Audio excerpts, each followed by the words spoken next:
Hello बच्चों, आइए प्रश्न को देखते हैं। प्रश्न दिया गया हमें, यदि 1/a प्लस बी और 1/2 बी और 1/b प्लस सी समांतर श्रेणी में है तो सिद्ध कीजिए कि ए बी सी गुणोत्तर श्रेणी में है। बच्चों, इस प्रश्न की जो हमारी मुख्य अवधारणा है वो क्या बनती है? मुख्य अवधारणा। इसमें बच्चों हमें बोला कि ए बी सी गुणोत्तर श्रेणी में है और समांतर श्रेणी में। समांतर श्रेणी में गुणोत्तर श्रेणी अर्थात बच्चों जीपी और समांतर श्रेणी अर्थात एपी। जीपी में क्या होता है बच्चों? जीपी में अगर हमें तीन संख्याएं दे रखी हो, ए बी और सी हो, तो वो होता है बच्चों बी की घात 2 बराबर होता है ए सी के। और एपी में क्या होता है बच्चों? एपी में तीन संख्याएं हो, ए बी और सी, तो वो होता है बच्चों ए प्लस में सी बटे में 2 बराबर होता है बीच वाला पद मतलब बी के। अब ये देखो, हमें प्रश्न में बोला है कि 1/a प्लस बी और 1/2 बी और 1/b प्लस सी समांतर श्रेणी में है, तो हमें सिद्ध करना है कि ए बी सी गुणोत्तर श्रेणी में है। तो हम इसे कैसे करेंगे बच्चों?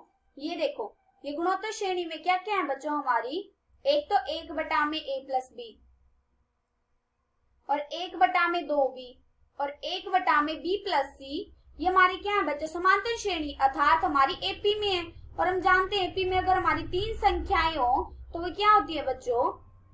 ए बी और सी हो, तो उसमें होता है बच्चों ए प्लस में सी बटे में 2 बराबर होती है बी की। अब ये देखो, हमें तीन संख्याएं तो ज्ञात है, ए बी और सी, तो हम कैसे लिखेंगे? ए प्लस में सी मतलब 1/a प्लस में बी प्लस में 1/b प्लस में सी और इस पूरे के नीचे 2 बराबर आ जाएगा b के। b कितना है बच्चों? 1/2b।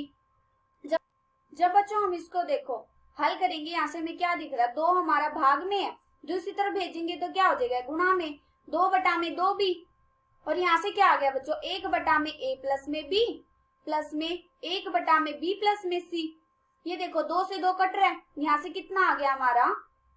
ये तो आ गया 1/b और यहाँ पे कितना? 1/a प्लस में b प्लस में 1/b प्लस में c। जब हम इन दोनों को हल करेंगे तो बच्चों यहाँ से क्या आ जाएगा? ये आ जाएगा b प्लस में c प्लस में a प्लस में b और इस पूरे के नीचे a प्लस में b और b प्लस में c बराबर आ जाएगा 1/b के। अब ये देखो बच्चों, a प्लस में b और b प्लस में c किस में है? भाग में है, दूसरी तरफ भेजेंगे तो गुणा में हो जाएगा। ये मतलब a प्लस में b और b प्लस में c।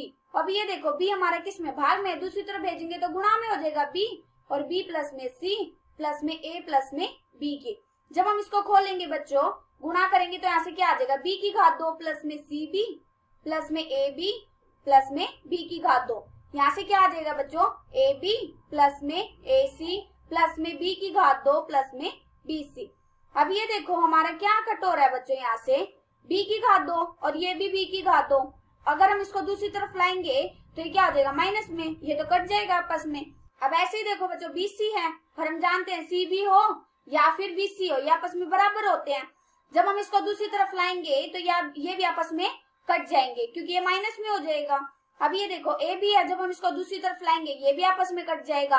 तो ऐसे क्या बच गया बच्चों? हमारा आ गया b की घात 2 बराबर आ गई AC के।